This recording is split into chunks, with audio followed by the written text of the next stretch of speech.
I tried to beat Slap Tower. Hey, I need to beat it in mobile. Pero wala na. I need to transmission. Unslap this.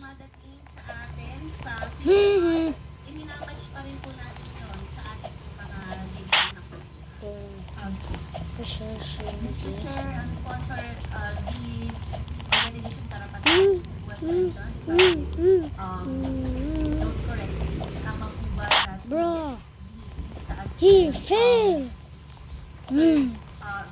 He fell out of misery. And what the signal? From government agencies as well. I assume that government agencies like the Philippine National Police, the Armed Forces of the Philippines, It's not hard. provide It's reports on compliance. Yes po, ang tanong po namin actually, Time fast paano mode po here. tayo nakasigurado na credible yung It's reports easy to pass of this their all. compliance? How does the CHR ensure the veracity of these reports? For monitoring, Oh! meron po That tayong just loaded me. investigations to verify reports alongside jail visits No. and check He submissions. follow me. Thank you very much. You mentioned po visits Bro. understand and share din po nakasama po sa mandato ng CHR yung pag-visit. It's hard. Kita na may nagaganap na torture or inhumane treatment.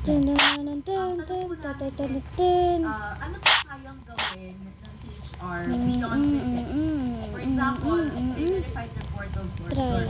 Ano po nangyayari sa mga perpetrators? Yes. Kung may Fun busted for everyone. Juice. kaninong jurisdiction po ito? It's not time for mobile players who had experience only 1 year. If you check my Roblox, why I'm not Limited lamang po mandato sa 2025. atin ng CHR. So, Old tayo po, account.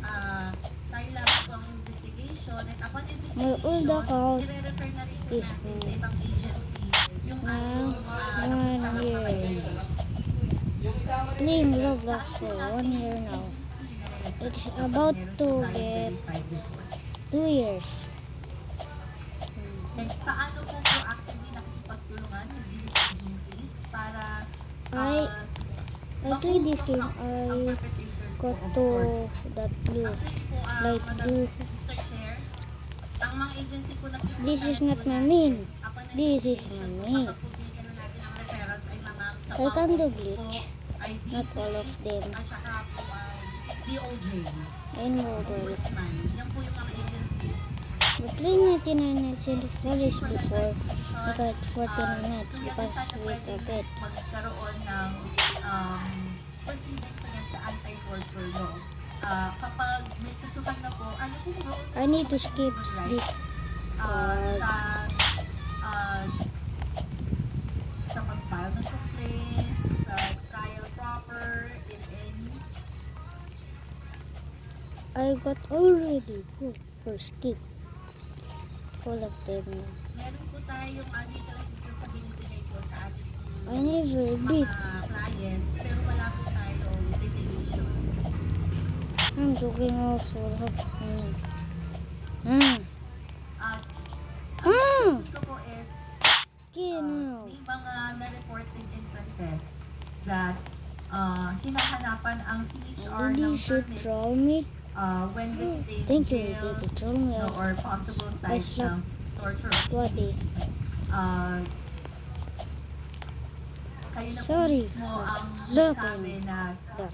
or rather, the Commission on Human Rights mismo ang nag-admit that they are aware that they're delaying tactics when maghihingi ng permit. May punishment po skip ba this. the warden or bureau of private officials kung hinaharangan po yung pagpasok ng CHR?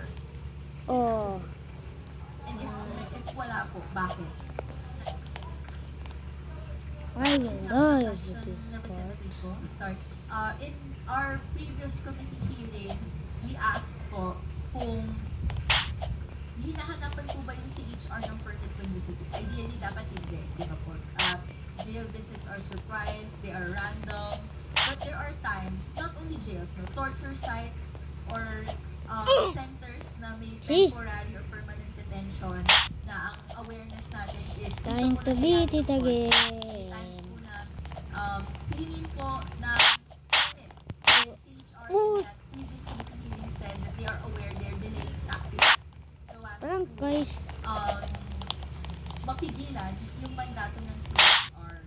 So, ang question ko po is, kung may more than or Bureau of Corrections official is in charge po, sila po yung nagkataw ng permit requirement or ask for a permit, Guys, meron po I yung cannot punishment turn this video right now because na papapataw sa kanila.